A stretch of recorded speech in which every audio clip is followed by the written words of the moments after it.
मेरे मीठे भाइयों और बहनों,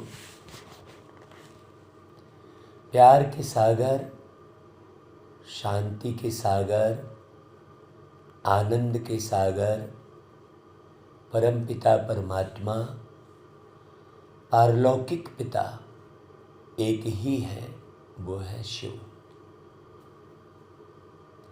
एक ही शिव का गायन है जो विष हर कर और अमृत प्रदान करते हैं। इसलिए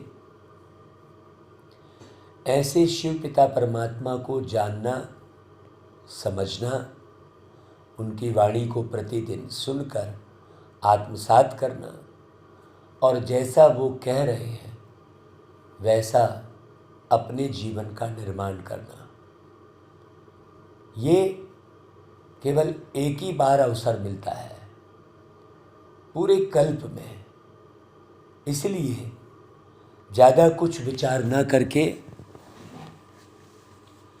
पूरी वाणी को बहुत गहन गंभीर होकर सुनना, समझना और धारण करना अनिवार्य है।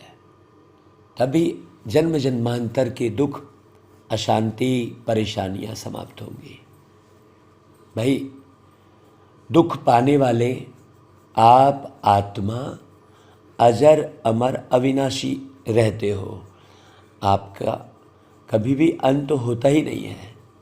तो क्यों ना परमात्मा की बातों को, परमात्मा के विचारों को अपने जीवन में धारण करके और अनेक जन्मों का सुख पा लिया जाए। ऐसा अवसर फिर बार बार मिलता नहीं है। इसीलिए आप जरा भी कोताही न बरतें। देखिए, बाबा ने ऐसी लगन पैदा की मुझ आत्मा के अंदर, जो 2 बजे से पहले ही नींद खुल जाती है। प्यारे बाबा 2 सवा 2 बजे नहला धुला देते हैं और चिंतन मनन में बिठा लेते हैं अपने पास, और बहुत सारी बातें, जीवन की गहराइयों को चुपचाप गुप्त रीति बताते रहते हैं। आवाज़ भी नहीं होती। ऐसा मिलन इस संसार में कोई नहीं करता जो गुप्त रीति चुपचाप आए और अंदर ही अंदर मुलाकात करके चला जाए। किसी को मालूम भी नहीं पड़ता कि हम बाबा से कैसे गुप्त रीति मिल लिए और कितनी सारी जानकारियां हासिल कर लिए, कितना ज्ञान प्राप्त कर लिए। बाबा साकार मुरलियों में तो ज्ञान सुनाते ही हैं, अव्यक्त वाणियों में भी ज्ञान सुनाए हैं। लेकिन आपको ये मालूम होना चाहिए कि जो बच्चा बाबा की याद में रहता है और अमृत वेले उठता है, उससे बाबा स्पेशल ट्यूशन कराते हैं, स्पेशल ट्यूशन करते हैं और ऐसी ऐसी बातें बताते हैं जो मुरलियों में भी नहीं मिलती हैं। बाबा साकार में साकार को देख कर वाणी चलाते हैं, अव्यक्त में अव्यक्त स्थिति को देख कर वाणी चलाते हैं, और जब आप पर्सनल मुलाकात करते हैं तो आपकी बुद्धि को देखते हुए, आपके वातावरण को समझते हुए बाबा समझाते हैं। पर्सनल मुलाकात तो हर एक बच्चा प्यारे बाबा से पर्सनल मुलाकात अमृत वेले 2 से 4 के बीच में कर सकता है।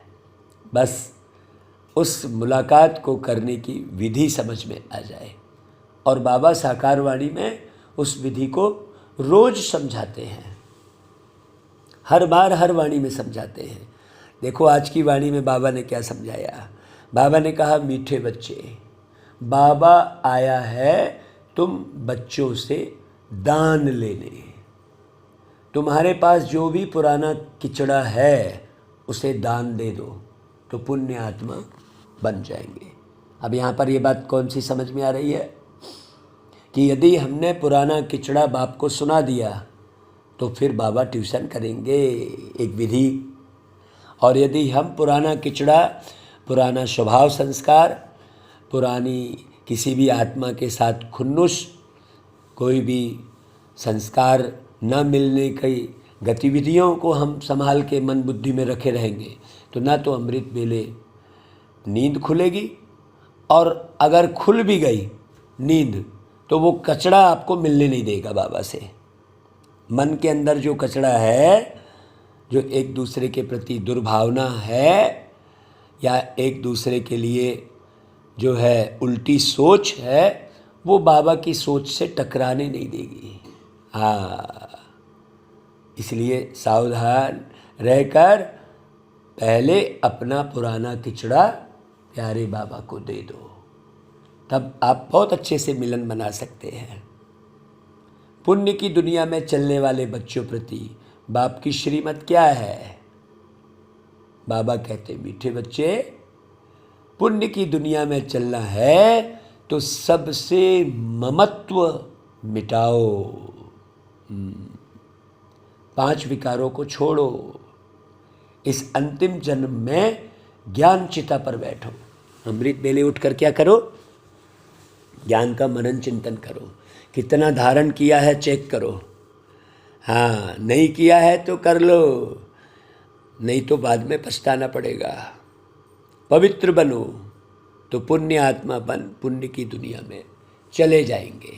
आप अपने मन को अपवित्र करोगे किसी की निंदा करके, किसी की गिलानी करके, किसी के बारे में सोच के, क्योंकि इस दुनिया में जितने भी लोग हैं किसी के बारे में सोचने की आवश्यकता नहीं है, किसी के बारे में, क्योंकि सब पाप आत्माओं की दुनिया में रहते हैं और कचड़े से भरे हुए हैं।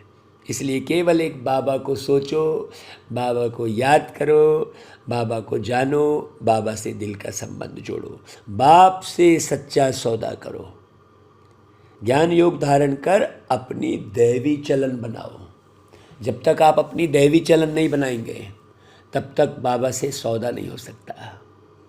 बाप तुम्हारे से लेते कुछ नहीं है, सिर्फ ममत्व मिट जाए उसकी युक्ति बताते हैं। बुद्धि से सब बाप हवाले कर दो। भाई, आप गीत गा रहे थे ना कि इस पाप की दुनिया से दूर कहीं दूर ले चल, तो बाबा आपको दूर कर रहा है ना पाप की दुनिया से, आया है ना, मुरली चला रहा है ना। और हमें ये पक्का होना चाहिए कि प्यारे पिता परमात्मा ज्ञान मुरली सुनाकर हमारे ऊपर कितना उपकार कर रहे हैं, सोचो। ओम शांति।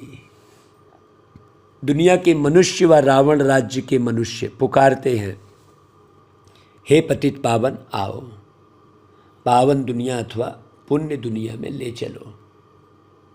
गीत बनाने वालों को इन बातों की समझ नहीं है, बना दिया इस पाप की दुनिया से दूर कहीं दूर ले चल। पुकारते हैं रावण राज्य से राम राज्य में ले चलो, परंतु अपने को कोई पतित समझते नहीं है, बहुत होशियार समझते हैं अपने को। मैं जो कर रहा हूँ बहुत बढ़िया कर रहा हूँ, मेरी सुनो। अरे भाई, आपकी क्यों सुनो भाई? जब बाबा सुना रहा है तो हम बाबा की सुनेंगे ना। लेकिन पतित होते हुए भी, हजारों गलतियाँ करते हुए भी कोई मनुष्य ये नहीं समझ पाता कि वो गलतियों के ढेर पे खड़ा हुआ है, कोई नहीं समझ पाता। बाबा अपने बच्चों के पास तो सम्मुख बैठे हैं। काहे के लिए बैठे हैं भाई बाबा? बच्चों को राम राज्य में ले चलने के लिए, श्रेष्ठ बनने के लिए श्रीमत दे रहे हैं।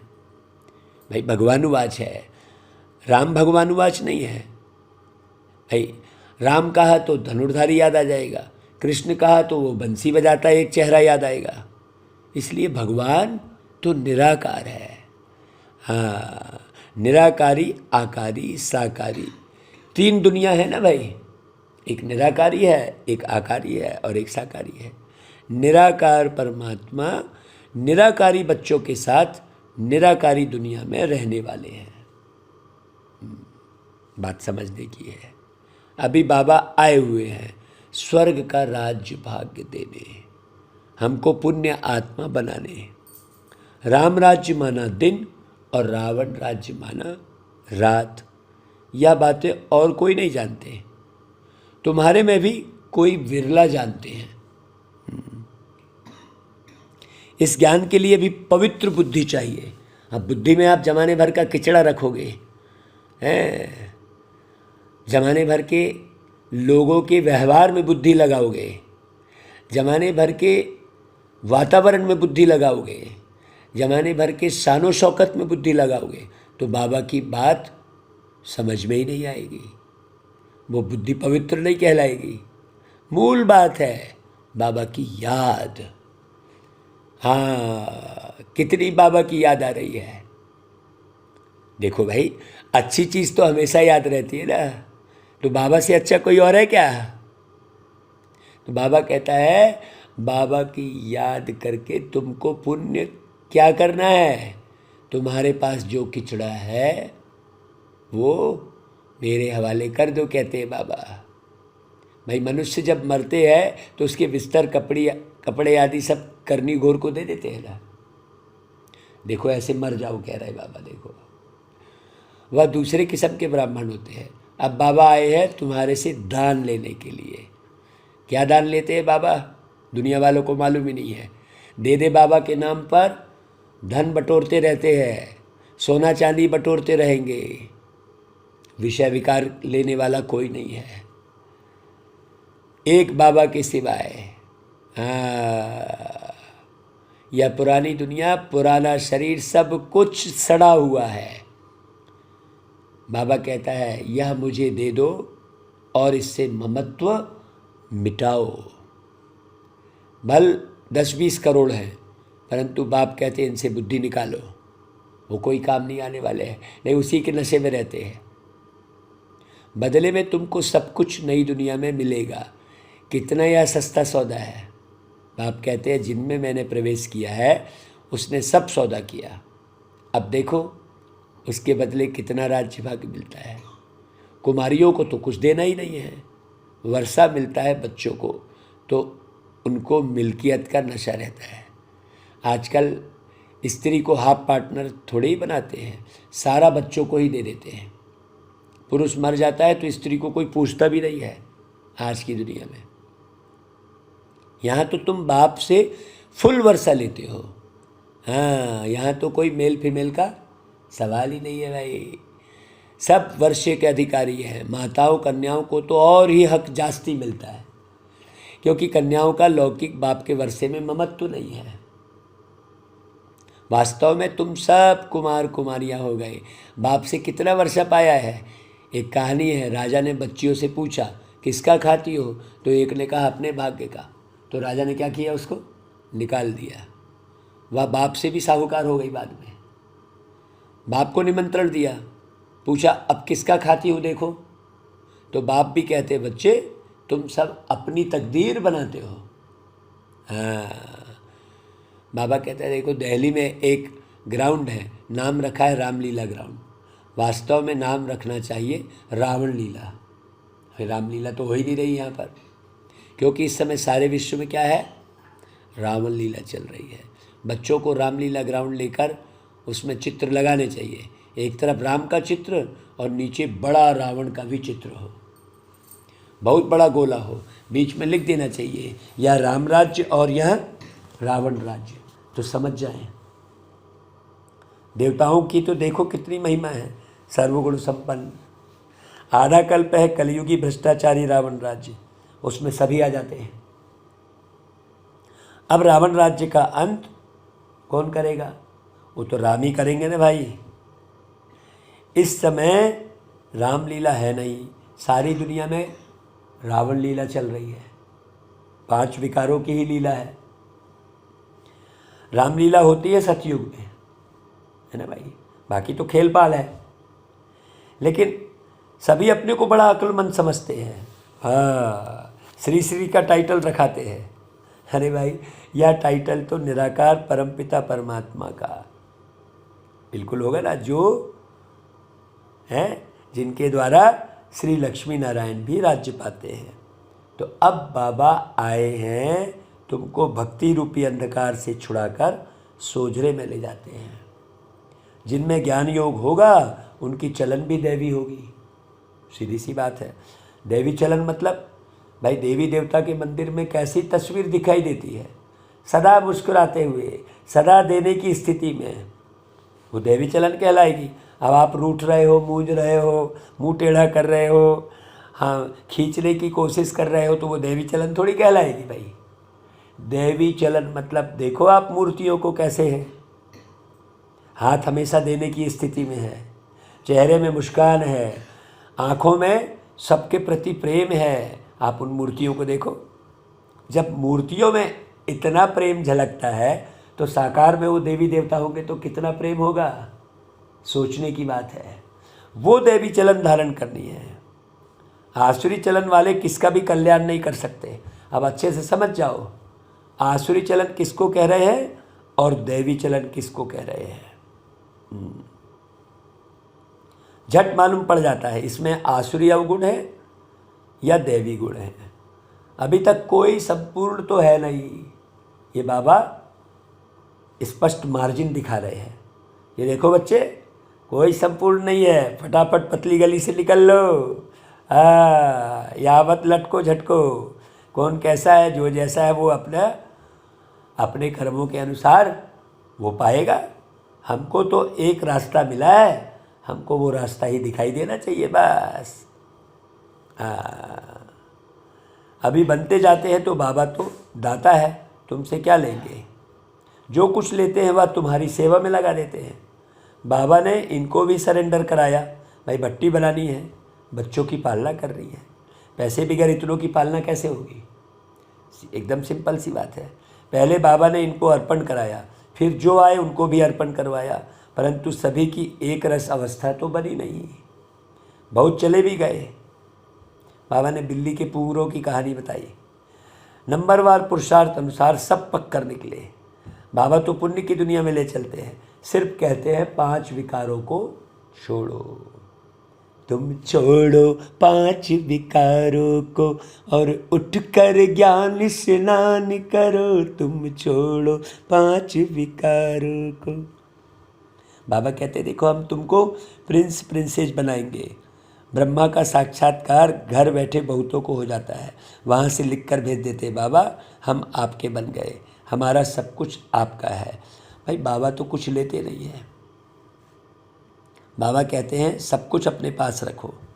या मकान बनाते हैं, कोई पूछते हैं पैसा कहाँ से लाया, अरे इतने ढेर बच्चे हैं बाबा को हैं। प्रजापिता ब्रह्मा का नाम सुना है ना, कहते हैं सिर्फ ममत्व मिटाओ, तुम्हें वापस जाना है। तो वापस जाना है तो क्या करना है, कहाँ वापस जाना है, बाबा के पास जाना है। तो जहाँ जाना है उसको याद करो ना भाई। आखिर तो बाबा के पास ही सबको जाना ही है। आखिर अंतिम सत्य क्या है कि जाना तो बाबा के पास ही है, तो क्यों ना सिर्फ बाबा को याद करो। लेकिन वाह रे बच्चे, बाबा कहता है हमको भगवान पढ़ाते तो खुशी का पारा कितना चढ़ा रहना चाहिए। लक्ष्मी नारायण को भगवान तो नहीं कहेंगे ना, देवी देवता कहेंगे। भगवान के पास भगवती होती नहीं। हाँ, भगवान के पास तो कोई भगवती होती नहीं। नारायण के पास तो लक्ष्मी दिखा रहे हैं, तो कहाँ से भगवान हो गया। एकदम सिंपल सी बात है, भगवान के पास कोई भगवती नहीं होती। कितनी प्यारी बात बोले बाबा, कितनी युक्ति की बात है। सिवाय सम्मुख या बातें कोई समझ ना सके। जो सम्मुख रहेगा बाबा के, हाँ बुद्धि से बाबा के पास रहेगा, वो एक एक बात समझेगा। कितनी युक्ति की बात है। गाते भी है तुमेव माता पिता तुमेव। ज्ञान न होने के कारण किसी के भी आगे तुमेव माता पिता कह देते हैं। भाई तुमेव माता च पिता तुमेव किसी के भी आगे कैसे बोल दे रहे हो हैं। कोई एक तो रियल में होगा ना भाई। नारायण के आगे भी बोल दिया, हनुमान के आगे भी बोल दिया, गणेश के आगे भी जाकर बस बोल दिया तुमेव माता च पिता, कृष्ण के आगे भी बोल दिया। अरे कोई एक सिस्टम तो होना चाहिए भाई। महिमा गाते हैं, अरे वह तो साकारी थे, उनको अपने बच्चे ही माता पिता कहेंगे ना भाई। कृष्ण जी के बच्चे उनको अपने माता पिता कहेंगे, रामचंद्र जी के बच्चे उनको अपने माता पिता कहेंगे। दिखा भी रहे हैं लवकुश, फिर तुम्हें माता चा पिता तुम्हें तुम कैसे बोल दिए भाई। सोचने की बात है। तुम तो रावण के राज्य में हो, हाँ, तुम उनके बच्चे हो कहाँ भाई? राम के बच्चे तो हो ही नहीं तुम, कृष्ण के बच्चे तो हो ही नहीं, राम के बच्चे ऐसे होंगे क्या? तुम तो रावण राज्य में हो और कह रहे हो तुम्हें माता चा पिता तुम्हें वाह, तुम उनके बच्चे हो कहाँ हैं? यह ब्रह्मा भी माता है, इन द्वारा बाबा कहते तुम मेरे बच्चे हो, परंतु माताओं कन्याओं को संभालने वाली एक माता चाहिए ना भाई, एडॉप्टेड बच्ची, वो है बीके सरस्वती। कितनी गुही बातें हैं। बाबा जो ज्ञान देते वह कोई भी शास्त्रों में नहीं है। भारत का एक मुख्य शास्त्र है गीता, उसमें ज्ञान के पढ़ाई की बातें हैं, उसमें चरित्र की कोई बात नहीं है। ज्ञान से मर्तबा मिलता है ना, किसी के चरित्र से क्या लेना देना है।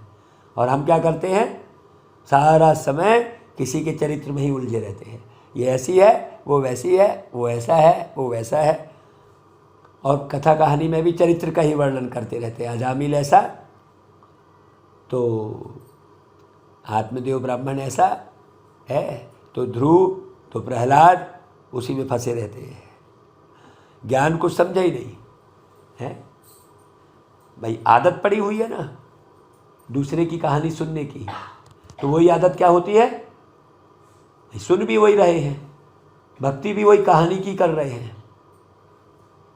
बाबा जादूगर है, तुम गाते हो रत्नागर जादूगर, तुम्हारी झोली भरती है स्वर्ग के लिए। साक्षात्कार तो भक्ति मार्ग में भी करते हैं, परंतु उनसे कुछ लाभ नहीं है। लिखेंगे पढ़ेंगे, साक्षात्कार से तुम कोई वह बन गए क्या है भाई? डॉक्टर साक्षात्कार से डॉक्टर बनेगा क्या? इंजीनियर साक्षात्कार से बनेगा क्या? सोचने की बात है? पढ़ाई से बनोगे भाई, पढ़ाई से, साक्षात्कार से कोई नहीं बना है। साक्षात्कार तो मैं कराता हूँ, इतने पीछे लगे रहते हैं तो भक्त लोग, तो करा देता हूँ है। पत्थर की मूर्ति थोड़े ही साक्षात्कार कराएगी, सोचने की बात है। नौदा भक्ति में भावना तो शुद्ध रखते हैं, उनका उजूरा मैं देता हूँ, परंतु तमो प्रधान तो बनते ही हैं, वो बनना ही है। मीरा ने साक्षात्कार किया, परंतु ज्ञान तो कुछ भी नहीं था ना। मनुष्य तो दिन प्रतिदिन तमो प्रधान होते जाएंगे। अभी तो सभी मनुष्य पतित है, गाते भी हमें ऐसी जगह ले चलो जहाँ सुख चैन पाएँ, तभी तो मुक्ति मांगते हैं। कल भागवत कथा कर रहे थे, पूछे तो सारे क्या बोल रहे थे, मुक्ति में सब हाथ उठा रहे थे। काहे को मुक्ति चाहिए? क्योंकि दुखी है। तुम भारतवासियों को सतयुग में बहुत सुख था, सतयुग का नाम बाला है ना, स्वर्ग भारत में ही था, परंतु समझते नहीं हैं। यह भी जानते हैं भारत ही प्राचीन था, स्वर्ग था, वहाँ कोई और धर्म नहीं था। यह सब बातें बाप ही समझाते हैं। तुम सभी अब श्रवण कुमार और कुमारियाँ बनते हो, तुम सबको ज्ञान की कमाठी पर बिठाते हो, अंधों को। तुमको सब मित्र संबंधियों को ज्ञान दे उठाना है। बाबा के पास युगल भी आते हैं। आगे तो जिस्मानी ब्राह्मण से हथियाला बनवाते थे, अभी तुम रूहानी ब्राह्मण काम चिता का हथियाला तोड़ते हो। वो लोग हथियाला, वो ब्राह्मण क्या करते हैं, काम चिता की का हथियाला बांधते हैं, और हम ब्राह्मण काम चिता का हथियाला तोड़ते हैं। बाबा के पास आते हैं तो बाबा पूछते हैं स्वर्ग में चलेंगे? कोई कहते हैं हमको स्वर्ग यहाँ ही है। अरे यह अल्पकाल का स्वर्ग है, मैं तुमको 21 जन्मों के लिए स्वर्ग दूंगा, परंतु पहले पवित्र रहना पड़ेगा। बस इसी बात में ढीले पड़ जाते हैं। अरे बेहद का बाप कहते हैं तो यह अंतिम जन्म ज्ञान चिता पर बैठो ना भाई, तो देखा जाता है स्त्रियां तो झट आ जाती हैं। कोई फिर कहती है पति परमेश्वर को नाराज कैसे करें। बाबा के बने तो कदम कदम पर श्रीमत पर चलना पड़े। अब बाबा आए हैं स्वर्ग का मालिक बनाने। पवित्र बनना अच्छा है, कुल कलंकित मत बनो। भाई कुल कलंकित बनोगे तो बाप तो कहेंगे ना भाई। लौकिक बाप तो चमाट भी मार देते हैं, यहाँ शिव बाबा कोई चमाट नहीं मार रहे हैं। मम्मा मीठी होती है, बहुत मीठा रहम दिल बनना है। बाप कहते बच्चे तुम मुझे बहुत गालियाँ देते हो, अब मैं अपकारी पर भी उपकार करता हूँ। मैं जानता हूँ कि तुम्हारा रावण मत पर यह हाल हुआ है, इसलिए बाबा बुरा नहीं मानते। बाबा को ना जानकर भी कुछ भी बाबा को कहते रहते हैं भगवान को, है ना भाई। बाबा को मालूम है ये रावण मत पर ऐसा हाल हुआ है, इसलिए ऐसा बोल रहे हैं। जो सेकंड पास हुआ वह ड्रामा, परंतु आगे के लिए खबरदार रहना। जो पास हो गया वो तो ड्रामा। चलो भाई, जो आपने कर लिया उसको ड्रामा बोल दो, लेकिन आगे तो खबरदार रहो भाई। ऐसा थोड़ी है कि करते ही चल रहे हैं बस सारी ज़िंदगी, बस ये ऐसा वो वैसा ही कर रहे हैं। अरे हमारा खाता तो ख़राब होगा ऐसा करने से। बाबा कहता है ये चेक करो हमारा खाता ख़राब ना हो। भाई आपका ही दिल तो ख़राब हो रहा है, जिसकी भी आप निंदा कर रहे हो वो तो अपने एक किनारे पड़ा है, लेकिन दिल किसका ख़राब हो रहा है, बुद्धि किसकी भ्रष्ट हो रही है, ये समझता ही नहीं है व्यक्ति है। अरे पुरुषार्थ करना चाहिए, बाबा को याद करना चाहिए, हर एक को अपनी प्रजा भी बनानी चाहिए, वारिस भी बनाना चाहिए। मुरली कोई मिस नहीं करनी चाहिए भाई, कोई पॉइंट्स मिस ना हो जाए, अच्छे अच्छे ज्ञान रत्न निकल जाए और सुने नहीं तो धारणा कैसे करेंगे।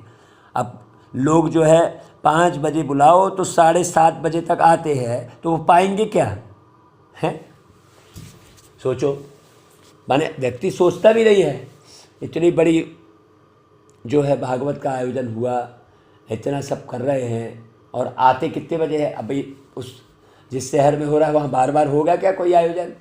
ऐसे ही बाबा ऐसे बार बार आएगा क्या, सोचने की बात है। ऐसा आएगा क्या।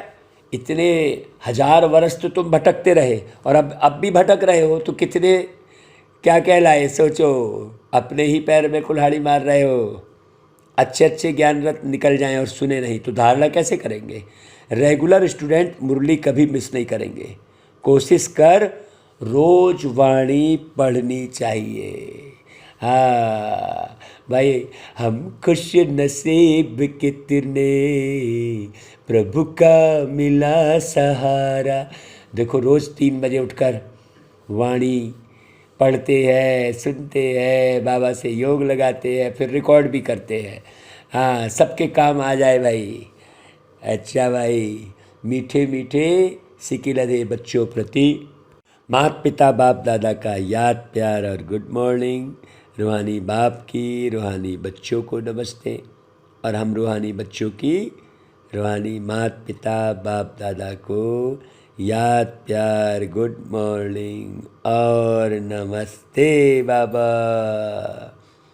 धारणा के लिए मुख्य सार, अपना खाता खराब ना हो, इसके लिए बहुत खबरदार रहना है। हाँ, जमाने भर में जो है आँख की पुतली को घुमाते नहीं बैठे रहना है, बहुत अच्छे से समझना। हम देखते हैं भाई, मनुष्य सामने सुनने आता है, वो इधर देख रहा है उधर देख रहा है, क्या देख रहा है उसे कुछ पता ही नहीं है, बस देखे जा रहा है। सोचो, खबरदार रहना है, कभी कुल कलंकित नहीं बनना है। हाँ, पढ़ाई रोज पढ़ रही है, मिस नहीं करना है भाई। पढ़ाई को रोज पूरा पूरा पढ़ना है, पूरा पूरा सुनना है। हाँ भाई, वो यूट्यूब के एनालिसिस से मालूम पड़ता है कि लोग जो है 10 मिनट भी मुरली नहीं सुन रहे हैं, पता लगता है। तो कौन अपना खाता खराब कर रहा है, जो नहीं सुन रहा है वो क्या बहुत अच्छा काम कर रहा है क्या, सोचने की बात है। जबकि मुरली को बार बार सुनना समझना चाहिए। बाबा इतनी मेहनत कर रहे हैं, बच्चों से मेहनत करवा रहे हैं, तो यूं ही नहीं चली जानी चाहिए मेहनत। दूसरी पॉइंट, श्रवण कुमार कुमारी बन, ज्ञान कमाठी पर सबको बिठाना है। कमाठी माने कांवर। मित्र संबंधियों को भी ज्ञान दे, उनका कल्याण करना है। अच्छा भाई, वरदान, अपने ऑक्यूपेशन की स्मृति द्वारा मन को कंट्रोल करने वाले राजयोगी भव। हाँ, अमृत बेले तथा सारे दिन में बीच बीच में अपने ऑक्यूपेशन को स्मृति में लाओ कि मैं राजयोगी हूँ, प्रजा योगी नहीं हूँ। हाँ, अपना ऑक्यूपेशन को याद करो। राजयोगी की सीट पर सेट होकर रहो। राजयोगी माना राजा, उसमें कंट्रोलिंग पावर और रूलिंग पावर दोनों आ गई। हाँ, राजयोगी एक बार ख्याल किया तो कंट्रोलिंग पावर और रूलिंग पावर होती है। वह 1 सेकंड में मन को कंट्रोल कर सकते हैं जो राजयोगी है। वह कभी अपने संकल्प, बोल और कर्म को व्यर्थ नहीं गंवा सकते। अगर चाहते हुए भी व्यर्थ चला जाता है तो उसे नॉलेजफुल व राजा नहीं कहेंगे। अच्छा भाई, स्लोगन, स्व पर राज्य करने वाले ही सच्चे स्वराज्य अधिकारी हैं। अपनी देखो, हजारों कमियां तो अपने अंदर भरी पड़ी हैं और देख रहे हैं हम दूसरे की कमियां। कितनी बड़ी गलती हो रही है। वो अपनी गलतियां दिखाई नहीं देगी। जो व्यक्ति दूसरे की गलतियों को देखता बैठा रहेगा वो अपनी कभी भी तैयारी नहीं कर सकता। हाँ, ना तो वो कमाई जमा कर सकता, ना तो वो किसी को ज्ञान दे सकता, ना तो वो प्रेम दे सकता रियलिटी में, ना किसी की सेवा कर सकता। बस खाली अपने में लगा रहेगा वो। बहुत अच्छे से समझना भाई, एक स्लोगन के कितना बड़ा अर्थ होता है। हम तो कहेंगे कि वरदान एक उठा लो और उसमें 10 पेज लिख डालो। आप मेहनत करो, एक वरदान में 10 पेज लिखा जा सकता है, एक स्लोगन में 10-20 पेज लिखा जा सकता है। इतनी गहराई होती है। लेकिन बस जल्दी जल्दी, भैया थोड़ा वो मीठे बच्चे सुना देना, वो वरदान सुना देना, बस हो गया, हमको जल्दी ये काम करना है, वो काम करना है। अरे मुख्य काम ही है मुरली को सुनना, समझना और धारण करना। दूसरा कोई काम ही नहीं होना चाहिए। बाकी काम सब यूं ही हो जाते हैं, अपने आप हो जाते हैं। अनुभव करो तब मालूम पड़ेगा। बाबा बाकी सारे कार्य करा देते हैं। तुम्हारा काम है स्वयं का निर्माण करना, बस। बाकी सब कार्य बाबा कहते हैं हुए पड़े हैं। अच्छा भाई, मातेश्वरी जी के महावाक्य आज हैं, इस अविनाशी ज्ञान पर अनेक नाम धरे हैं। इस अविनाशी ईश्वरी ज्ञान पर कोई देखो ज्ञान को अमृत भी कहते, कोई ज्ञान को अंजन भी कहते हैं। गुरु नानक ने कहा ज्ञान अंजन सतगुरु दिया। कोई ने फिर कहा ज्ञान वर्षा, क्योंकि इस ज्ञान से ही सारी सृष्टि हरी भरी हो जाती है, सब्ज बन जाती है। जो भी तमो प्रधान मनुष्य हैं वो सतोगुणी मनुष्य बन जाते हैं ज्ञान से, और ज्ञान अंजन से अंधियारा मिट जाता है। इसी ज्ञान को फिर अमृत भी कहते हैं, जिससे जो मनुष्य 5 विकारों की अग्नि में जल रहे हैं उससे अमृत से वो क्या हो जाते हैं, ठंडे हो जाते हैं। देखो गीता में परमात्मा साफ कहते हैं, कामेषु क्रोधेषु, उससे भी पहला मुख्य है काम, जो ही 5 विकारों में मुख्य बीज है काम। हाँ, अगर ईर्ष्या हो रही है किसी से, किसी की गिलानी कर रहे हो, मतलब अंदर में कामना भरी हुई है, काम है, काम महाशत्रु है। 5 विकारों की अग्नि में जल रहे हैं, उसमें मुख्य विकार काम है। हाँ, बीज होने से फिर क्रोध, लोभ, मोह, अहंकार आदि झाड़ पैदा होता है। मुख्य बीज क्या है, काम। उसमें मनुष्यों की बुद्धि भ्रष्ट हो जाती है। अब उसी बुद्धि में ज्ञान की धारणा होती है। जब ज्ञान की धारणा पूर्ण बुद्धि में हो जाती है तभी विकारों का बीज खत्म हो जाता है।